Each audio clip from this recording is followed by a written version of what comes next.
Healing with crystals is an ancient practice.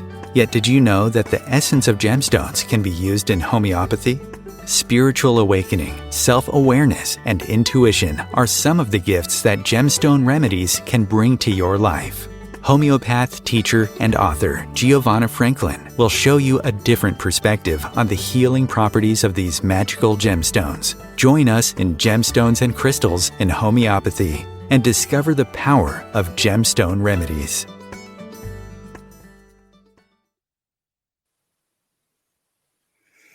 Hi, Giovanna Franklin here. Welcome to another episode of Gemstones and Crystals and Homeopathy. And tonight we also have astrology in the mix. Why astrology? Because astrology traditionally for thousands of years played a huge part in healing, in medicine. Hippocrates used to say that you cannot be a good doctor unless you know your patient's birth chart. And in the West, until the early Middle Ages, if you wanted to study medicine, be a doctor, you also would study astrology. So what happened? This lasted up to a point until the church, the authorities, the government, whoever, they decided that was not acceptable anymore. And this is when the descent of astrology into something that was, first of all, had to go underground, when it became downright dangerous to practice it. And then it was trivialized, it was ridiculed, and now we are left with some type of pop astrology. So I am sure that a lot of you have seen or read or heard things like, if you were born in that month in March, you should wear that birthstone, and in October you should wear, I'm supposed to wear opals. I don't like opals. So, and that really is a trivial generalization that I don't particularly follow. So, but that has a really strong basis in history. And as I was talking to Bryan Colter, who is my guest tonight, and I'm really grateful and excited to have him here tonight. He was mentioning that in Ayurvedic medicine, crystals are still used, and they are very much linked with Vedic astrology.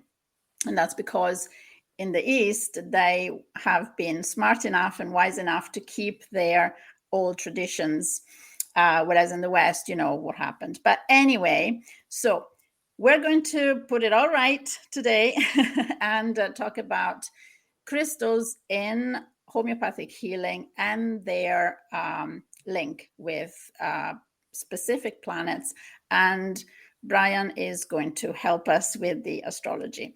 So I'm really excited. Thank you so much, Bryan, for being here. And if you want to tell us a bit about yourself, you are the evolutionary astrologer. Tell us what does that mean, first of all?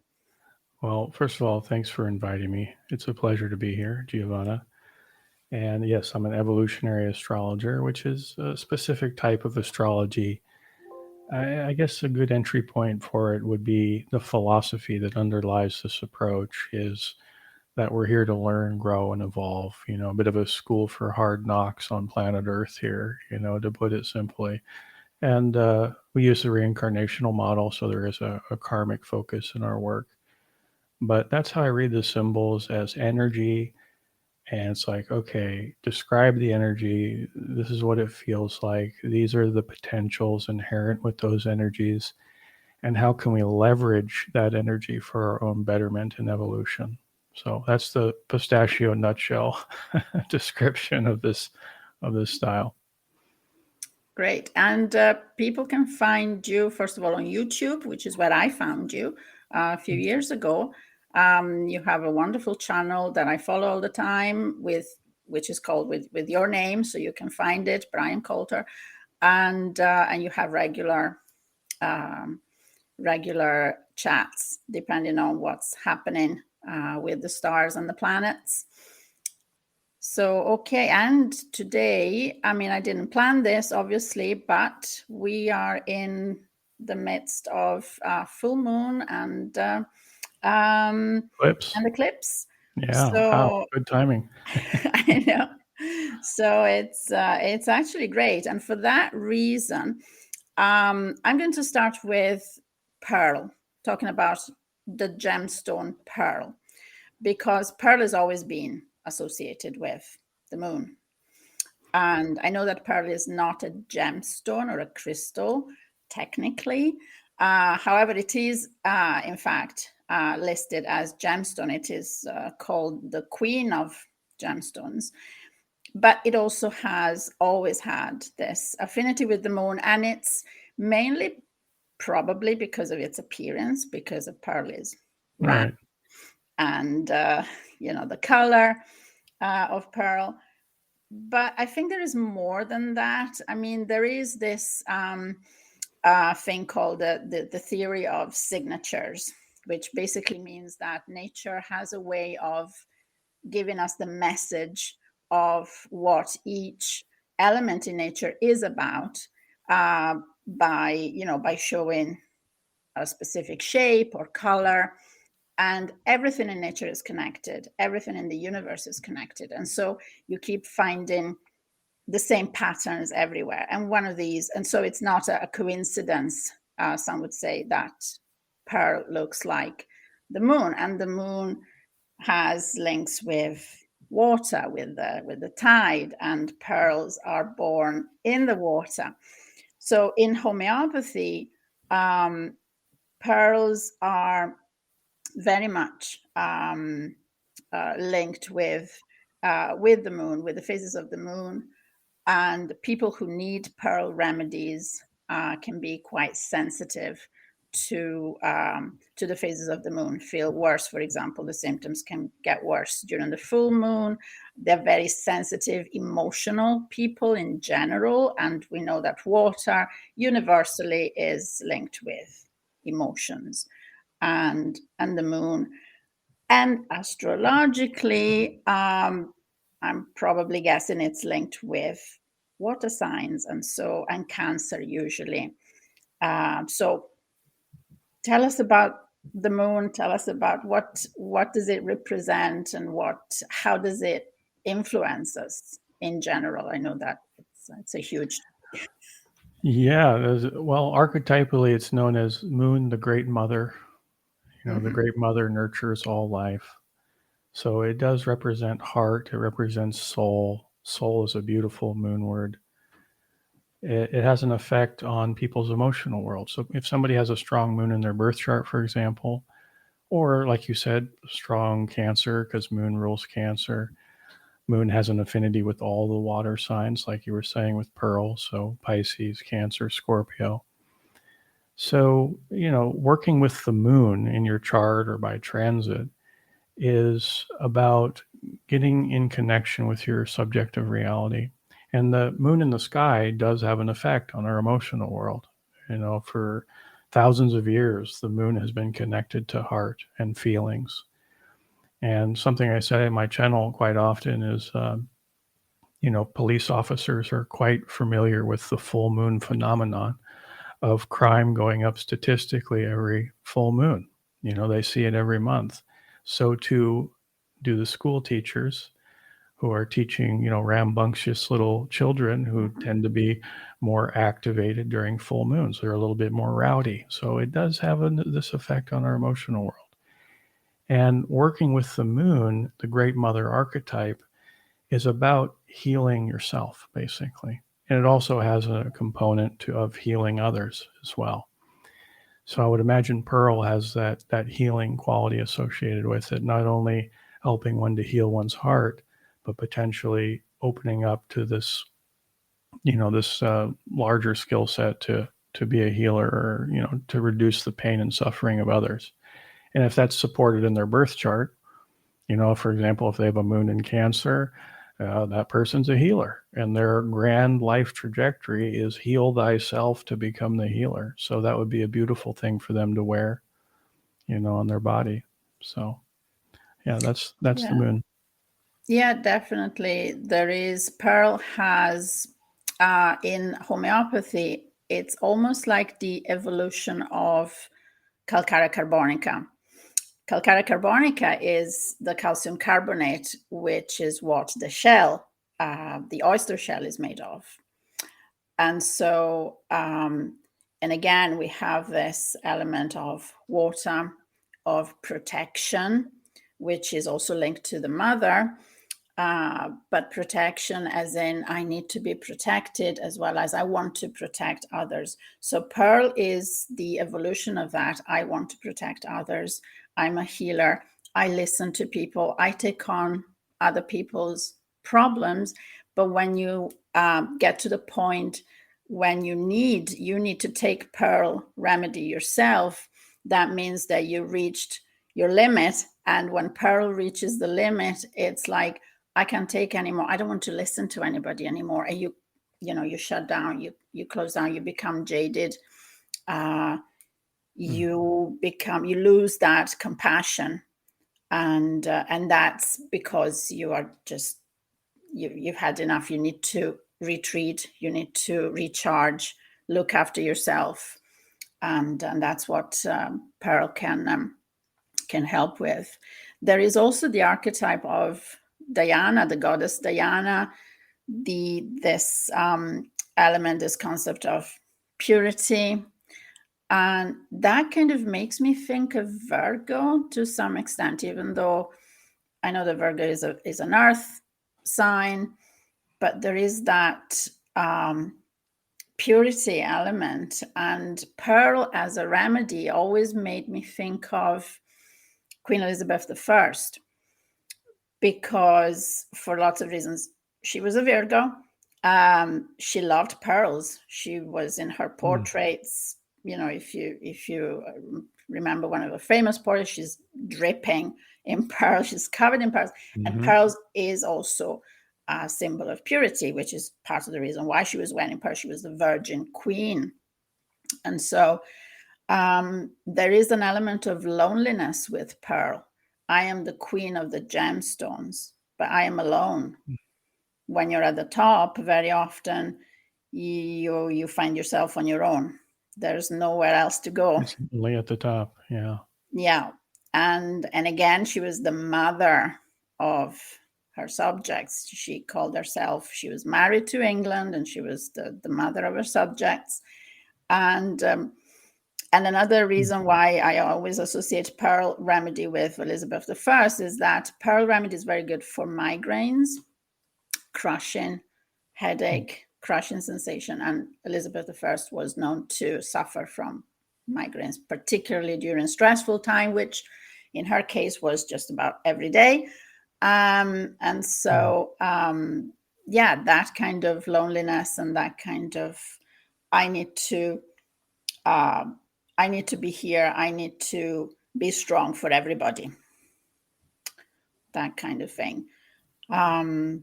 So that, but I don't know how much that is Virgo, would you say?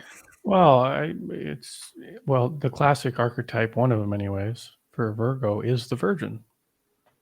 And historically, virginity was seen as this exalted state of purity.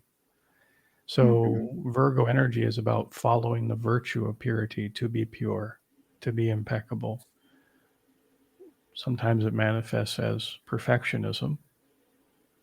This is what is, this is what should be, this is so much a part of Virgo, but it's always about following that virtue of purity. So I love that idea of Pearl connected to the archetype of Virgo as well, even though, as you said, it is an earth sign. That's fascinating. Yeah, so that's really in a nutshell. We cannot, I'm hoping to go through a few remedies and a few planets, but we're just going to kind of fly through a few. So another one that I really, really love is Amethyst. Me too. Amethyst, traditionally, historically, that's one of the most spiritual gemstones. Hildegard of Bingen, St. Hildegard, I was talking about her in the last episode. That was one of her gemstones, crystals of the soul, as she used to call them. And again, she was a mystic.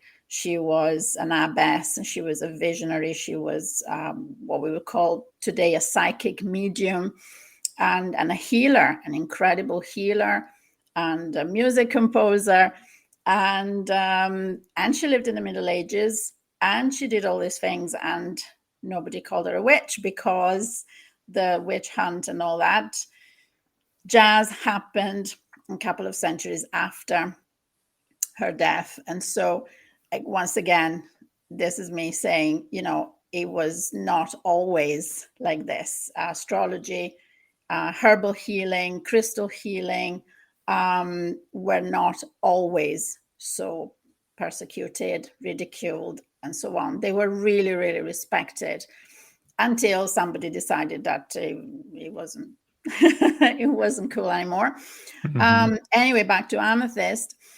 Amethyst was always considered not just a spiritual gemstone, and the spirituality comes from the color. There's different colors that amethyst can come in, but the one that we know is the purple one, like the crown chakra too. Yeah, and the crown chakra, exactly. But amethyst, the name amethyst comes from the Greek, and it means amethystos, and it means detox. Basically, it was the gemstone that the ancient Greek would use to against hangover, because it was supposed to have a detoxin element, and also a link, an affinity with the liver. And so anything that affected the liver, toxicity, amethyst was supposed to be good for. It was also a gemstone linked to Bacchus, the god of wine.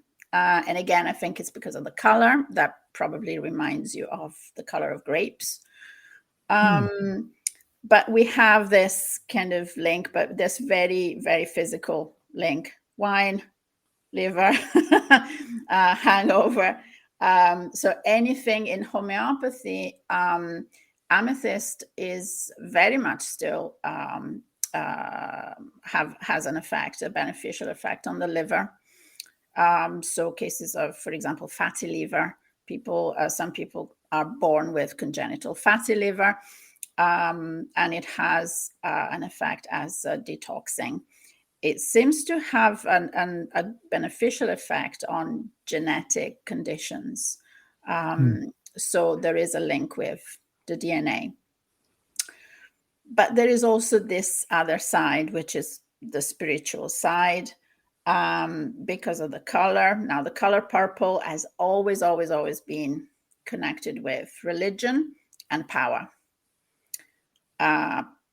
Partly probably because as a color, it was very expensive to make in ancient times, because you had to get it from, those mollusks and things that only the Phoenicians had, and they sold it, and it was an incredibly complicated and costly process to dye cloth that way. And so even now, purple, you see amethysts are worn by bishops, cardinals. They have the ring with the amethyst, and purple is the color of Lent, the color of many, many different religions and different traditions. So, and it is the color of the crown chakra. So there is definitely a link there. And because of this, it makes me think, and I don't know,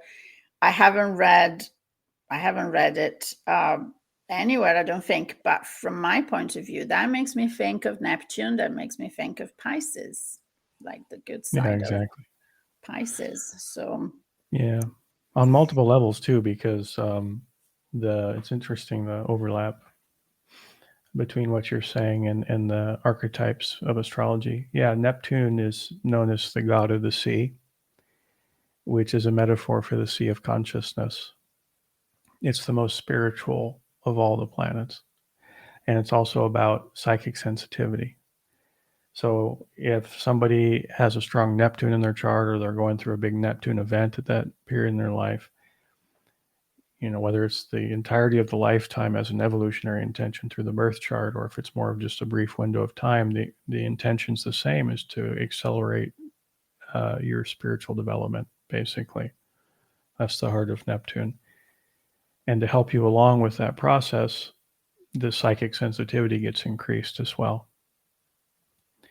And it's on the dark side of Neptune, it's linked to addiction. So it's interesting when you were talking about that and with the liver. Of course, alcoholism is so hard on the liver, but really it's any addiction. Even doom scrolling on Instagram for 2 hours, or Netflix binging. It's like that connection of checking out of reality is because of that heightened level of psychic sensitivity. Unless somebody has some sort of a spiritual practice, whatever that means to them, that has a cleansing effect on the astral body, the etheric body. And especially for people who are psychically sensitive, they got to keep that etheric body clean, much like we got to keep our physical body clean with a shower. Meditation is like an astral or etheric shower, and that will help them from going out of that more numbing themselves. Because people who are very sensitive like that, half the stuff they feel isn't even their own stuff. So I would imagine if that was a strong archetype they're working with in their chart, Amethyst would be a great stone for them to work with to help them along with that spiritual development. Yes, it's very grounding. Actually, Amethyst was the very first gemstone remedy that I used homeopathically, and it came about because I had this patient, and I was still in supervision. I wasn't a fully fledged homeopath yet, and this lady, she was a priest, and she said to me, she just noticed that I was wearing an amethyst pendant at the time, and she said to me, "Oh, I love amethyst. I use amethyst. I hold chunks of amethyst when I pray. It makes me feel so calm. It makes me feel so good." And I was really struggling in finding a remedy, what kind of remedy she needed at the time. And I thought, I wonder. And so I didn't even know that if there was a homeopathic remedy with amethyst, because gemstones in homeopathy are kind of new, which is interesting, because they have been used in just about any modality, any healing modality in the world throughout history, but not homeopathically. And there are reasons for that. But anyway, and so I just gave her amethyst remedy, and the transformation was unbelievable. And I had to go back to my supervisor, because for every prescription I had to justify, and I had to show the work that I had done. And I had to admit, I was really ashamed. I was like, listen, I haven't got anything to back this up except the fact that she said she really loves to hold amethyst. It makes her feel good. But it's purely an intuitive thing. There's no science behind this. So what do I do? And she said, well, just follow your instinct and see what happens. And so that really brought me to this path of exploring gemstones even more for healing. But yes, and it's not a coincidence that it was a priest that who needed amethyst at the time. It is an incredibly spiritual stone, and the color as well. And believe it or not, there are remedies in homeopathy made from color frequencies, because we're talking about frequency. And that's why I like to bring everything in. I like that you call yourself an evolutionary astrologer, because evolutionary and evolution is such a great word. I love it. And so my brand of homeopathy is evolutionary homeopathy. And what I mean by that is bringing things together. For me, that's what it means for me, in the sense that homeopathy has to evolve, because it's been boxed in for so long, for 250 years. And I know you cannot mix it with other modalities, even though they're holistic. And no, you have to follow this. Why? It's all it's all linked. To me, that's the evolution that homeopathy should go. Well, anyway, should. This is what I do. I like to do it that way and evolve it that way, because the world is changing all the time, and frequency, energy, medicine is becoming a real thing, like a thing, like an official. It's official. Science is catching up, and it's great. Exactly. Yeah, we're in the Aquarian age, so the science is going to, see a lot of these things, confirm a lot of these things that mystics have been saying for thousands of years, where the instruments can finally catch up with that. If they only listened originally, it would have been so much easier. I know, isn't it kind of half frustrating and half exhilarating? Because it's exhilarating because yes, it's our time, and then it's frustrating because it only took you 3,000 years. But it's pretty cool when we get those instruments that are so sensitive to to sense energy like that, and to confirm that. It's going to be pretty cool. And then hopefully the mainstream will get on board fully, So exactly. Consciousness is key. If you don't have consciousness, you're going to fall short. If that's not part of your approach. No, it's true. And it's, and again, yes, exactly. The Aquarian age and Aquarius is about connecting and sharing. And so, I have my North Node in Aquarius. And so I think I'm trying to do my bit. You're doing it. You're being the rebel, saying this is the way it should be. Let's return to the wisdom. Aquarius is the rebel archetype. So that's you working your North Node. Yes, I'm trying to get brownie points so I can for the next adventure. Okay, so I think it's a good time to go for a short break, and then we'll come back. Okay. Sounds good. OMTimes TV. In her book, Gifts from the Earth, Giovanna Franklin illustrates the healing properties of 12 gemstone remedies. Access real case studies from her practice and dive into the wonderful world of gemstone remedies. This is a practical guide on how to use gemstones in homeopathy. Whether you are an experienced practitioner or a beginner, you will find this book a fascinating read. Gifts from the Earth is available at Amazon. The Academy of Evolutionary Homeopathy is a members-only online learning center. A place to learn about homeopathy and other holistic modalities. For $22 a month, you will have unlimited access to evergreen courses like Gemstone Remedies, Sea Remedies, Metamedicine, and Biogeometry, and much more. Follow the Academy of Evolutionary Homeopathy on Facebook. See you there. Imagine becoming a super influencer. Reinvent yourself, invest in your brand, and then manifest your success with a robust spheric approach. OMTimes Media and Broadcasting offers a unique and multifaceted way to become the spiritual and conscious influencer you deserve to be by putting your message across our powerful platform with its proven record of integrity and excellence. Through our produced shows, OMTimes offers the opportunity to become a social media TV personality, a radio show host, an OMTimes magazine columnist, and a syndicated podcaster, all in one shot. By live streaming your show on OMTimes TV and broadcasting it across the extensive OMTimes radio and TV networks, you become more than a host. You become an ambassador and a force for positive change. OMTimes. Open yourself to the possibilities. If I could be you, and you could be me for just 1 hour.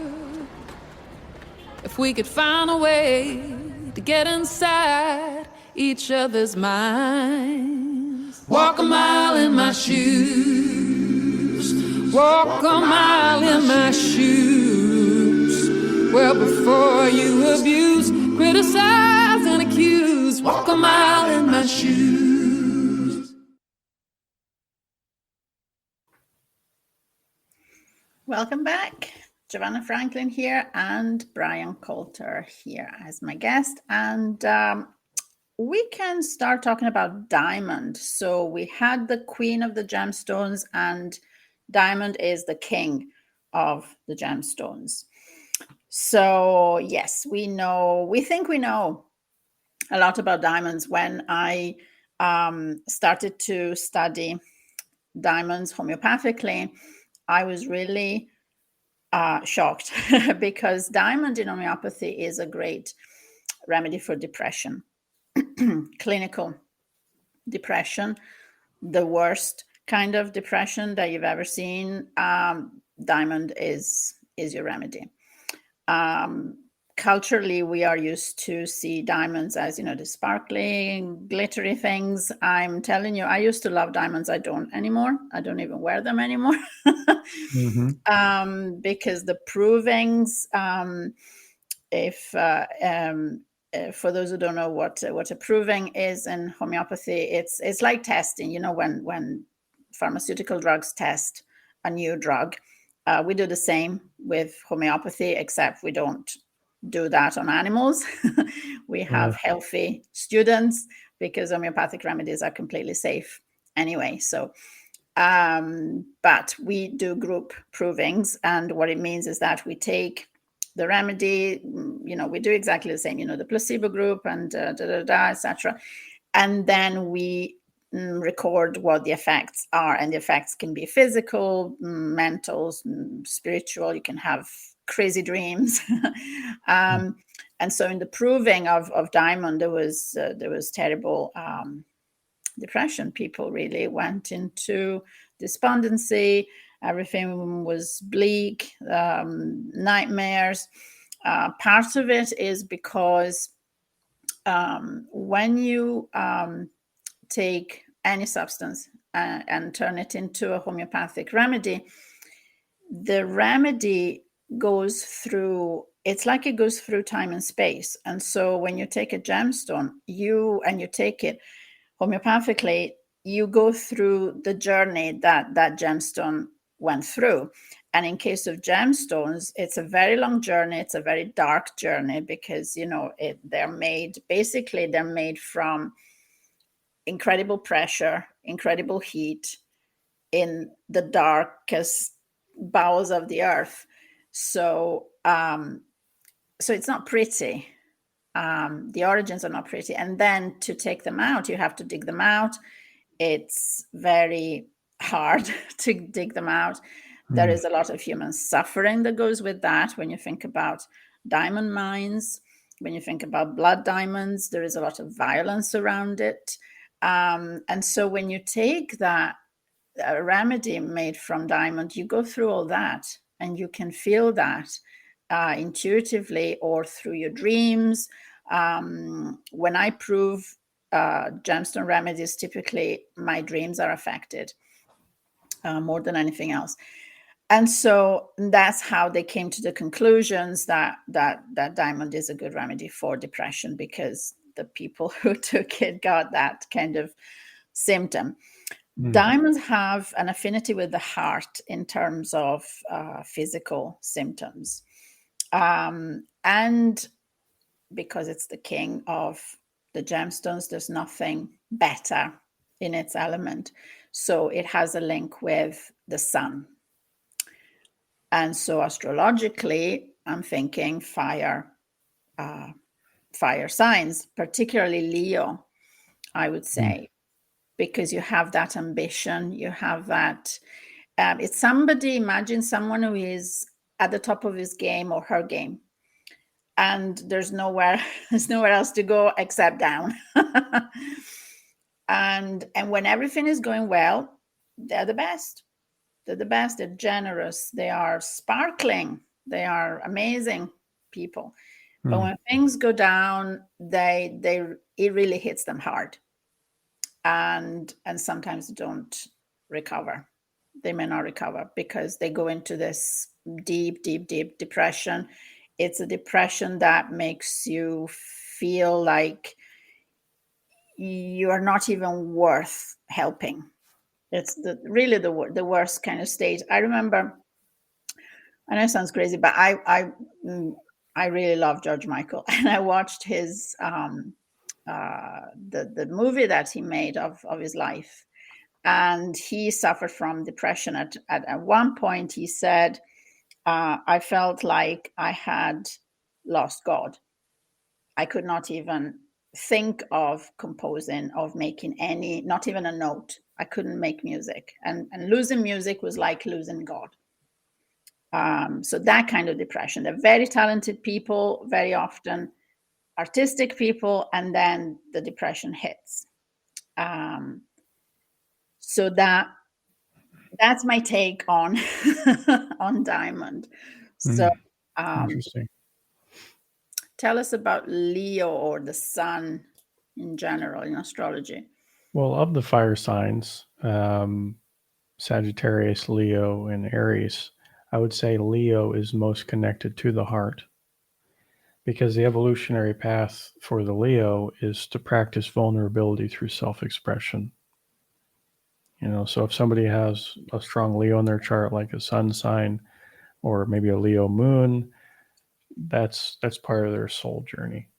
It's the classic performer archetype, to let your heart sing, to put your joy and your love and your emotions out there with absolute vulnerability.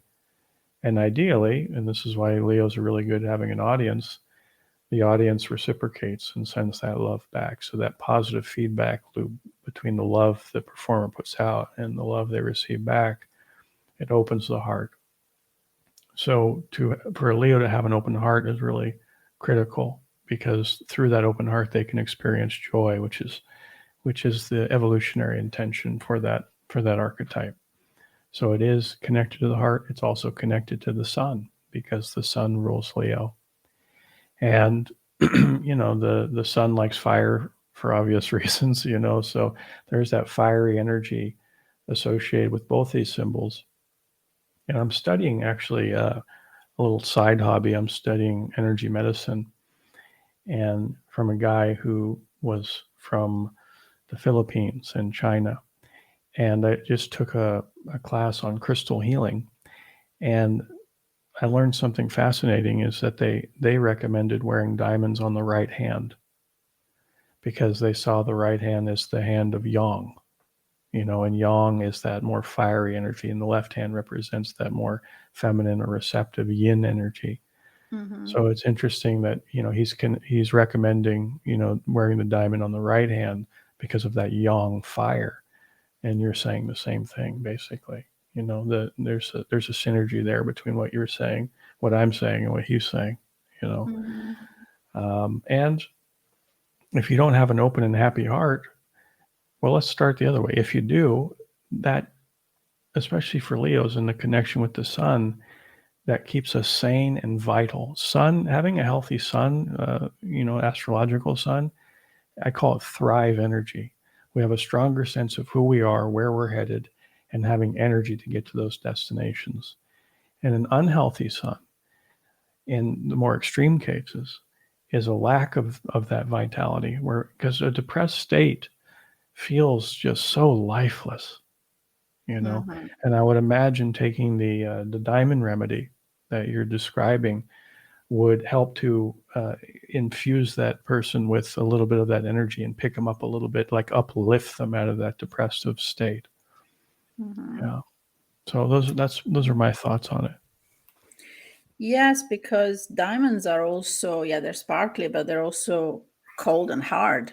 And again, talking about the theory of signatures, that's a little clue that nature gives us, basically. So so that's definitely true.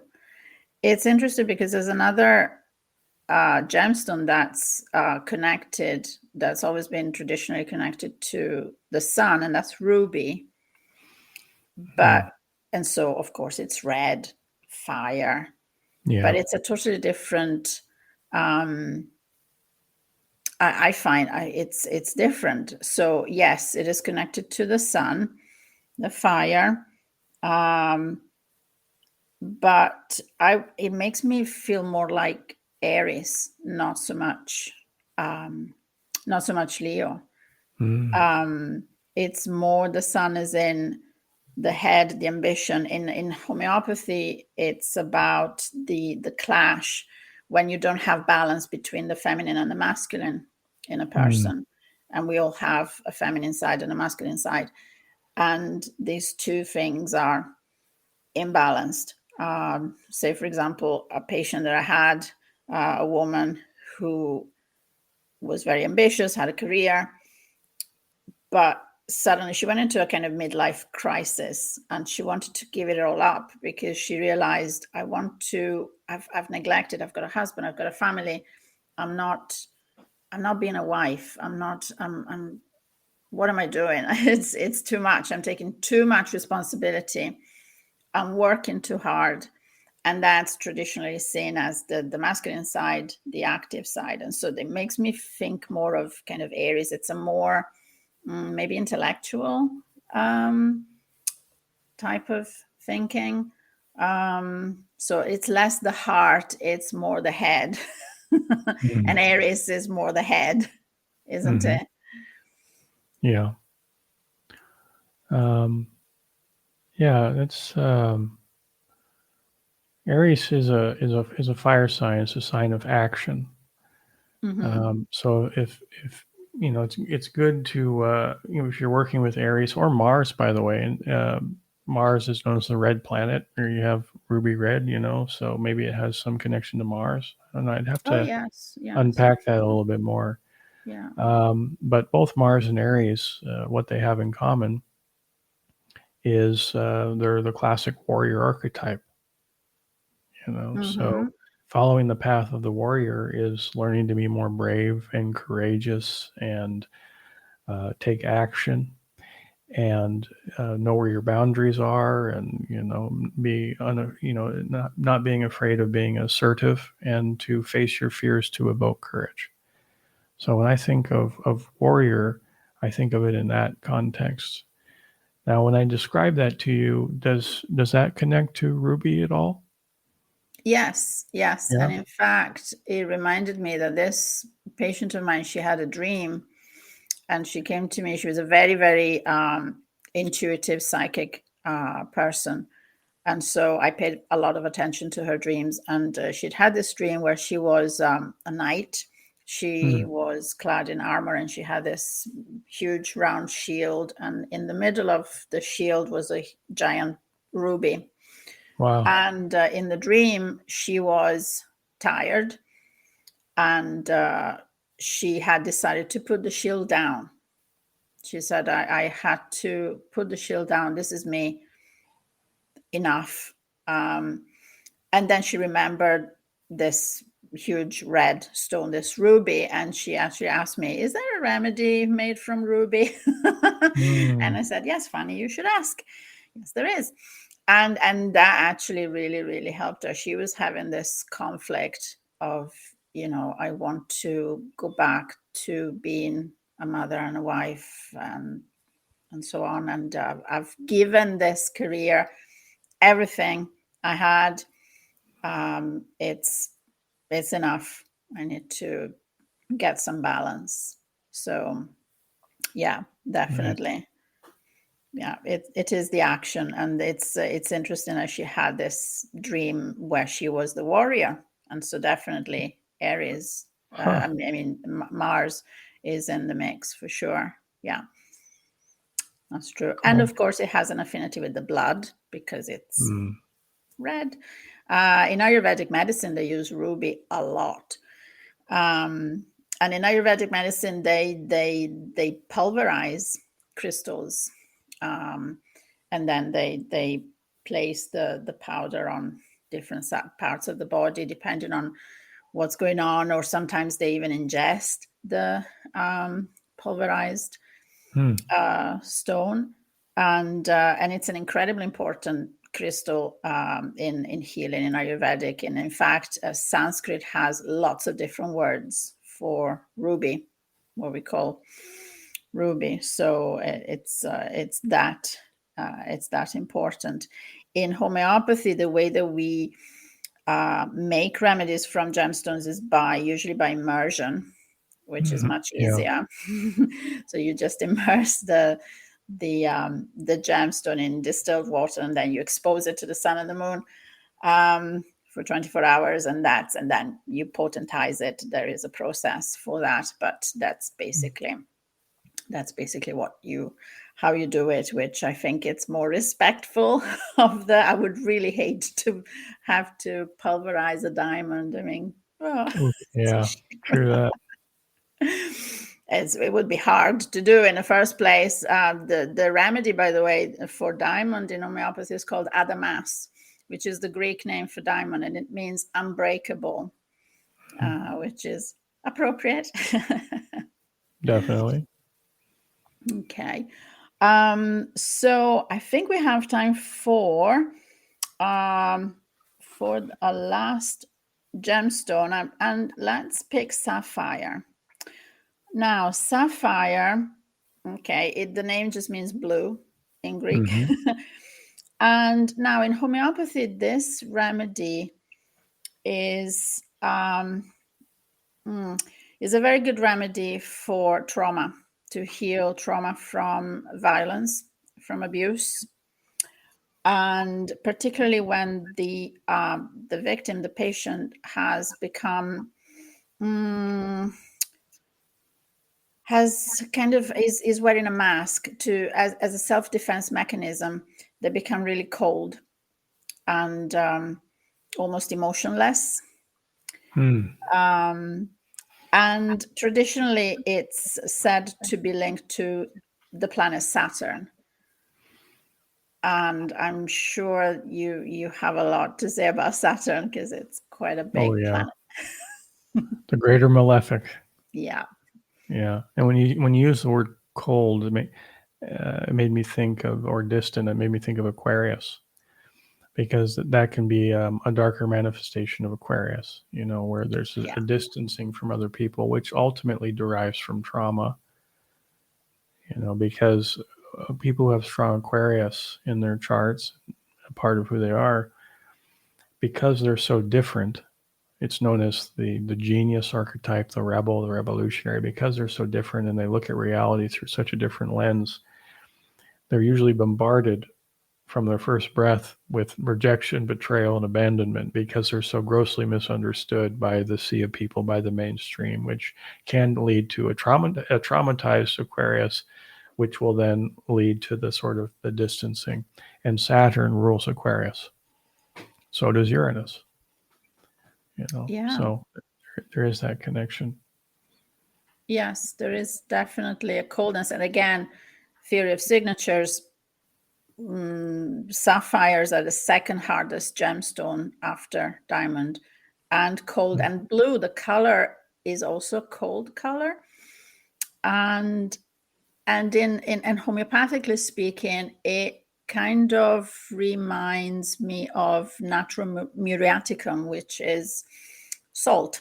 It's sodium chloride is table salt, which comes from the sea, and the sea is blue. You see all this kind of funny connection, and it sounds silly, but there is that connection. And natmur is salt, and it has the same kind of process. When natmur is hurt, it hardens. You get that kind of hardened salt crust that is very difficult to penetrate. And it's a defense mechanism, because they don't want to be hurt. And there is water underneath, and there is a lot of emotion underneath, a lot of emotion. And go ahead. Sorry. No, sorry. And if once you break that, then you see the floods come in. Yeah, that's, Saturn rules two signs, Aquarius, which we just talked about, but then also Capricorn. And both Aquarius and Capricorn are signs that one of the challenges can be a shutdown heart, basically. Hermetically sealing feelings from one's life. It's like, a calcification in one's ability to feel. So that can sometimes be a challenge for the traumatized Capricorn Aquarian family of people. So it sounds like this Sapphire remedy kind of softens the battle-hardened heart a little bit. Is that the idea? Yes, it's about reconciling yourself with whatever happened in the past. I had a patient who came to me, and he had problems with depression and addiction and all sorts of stuff. And the root cause was that he had been abused since childhood, physically abused, mentally, psychologically abused, bullied at school. He was a smaller child compared to his peers when he was growing up, and he was bullied. And he said to me that the way that he dealt with it was to pretend that he didn't care, and he became the bully. He started carrying knives when he was, a teenager, and he just pretended that he was tough, and he wasn't, obviously. And that had all sorts of ramifications with, relationship with his family, with his parents, with his wife and children. And he was really desperate to reconnect. That's the word that he used over and over. He wanted to connect. He wanted to reconnect with his mother. He wanted to have a better connection with his wife. So connection, he wanted this connection. And again, he had this dream, and he was on a quest, and there were dragons involved and things, and he had to win. He had to prize this blue shining stone from the dragon's mouth. And he didn't know what it was, and said it was like a sapphire. And he said, yeah, it was blue. It was blue. And Sharon was like, oh, okay. So that's, but that was the picture of Sapphire. He had become cold and hardened, and sometimes these people can become themselves the abusers, and become cold and completely compassionless and cruel and calculating. So that can also happen, and that's Sapphire also. Yeah. That's always been my favorite stone. I don't know a lot about stones, but of all the ones that one's just drawn me in. Well, there's different, there are lots of archetypes. I mean, he was also the stone of faithfulness. And so particularly in the Middle Ages, that was the favorite stone, on rings to give to your fiance. I think it depends very much on the color. Colors are also incredibly important, I think, because again, the colors are frequency, and everything is frequency anyway. But there is that, definitely there is that element. Okay, so I think this is us for today. I mean, I can't believe I don't know about you, but I think time was flying. That was an hour. Wow. And so bye. I thank you so much. And tell us again where people can find you. You can find me on YouTube, Bryan Colter Astrology. My website's bryancolter.com. And yeah, that's it. Hope to see you. I do 2 YouTube videos a month where I talk about the new moons and the full moons and what that means energetically as a collective as we try to work through that, and even on a personal level, towards that focus on evolution. So if anybody's listening wants to check it out, you can find me there. Yeah, I'm sure a lot of people will. I know you have a pretty huge following already, and thank you again. And if anybody wants to know more about gemstones in homeopathy, you can email me info@homeopathyheal.co.uk, or find me on Facebook, Homeopathy Heals. And I also have a YouTube channel that I just started, and it's called the Academy of Evolutionary Homeopathy. And so, yeah, that's it. So I'll see everybody in a few weeks' time for the next episode. Thank you so much, Bryan. It was amazing. It was a pleasure. My pleasure. Thanks for inviting me. Take care, everybody. Thank you.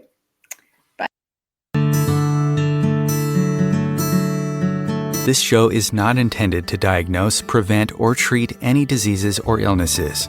The information presented within cannot substitute the advice of your physician or other trained healthcare professionals. The content of this show is for educational purposes only and is the expressed opinion of the show host and guests.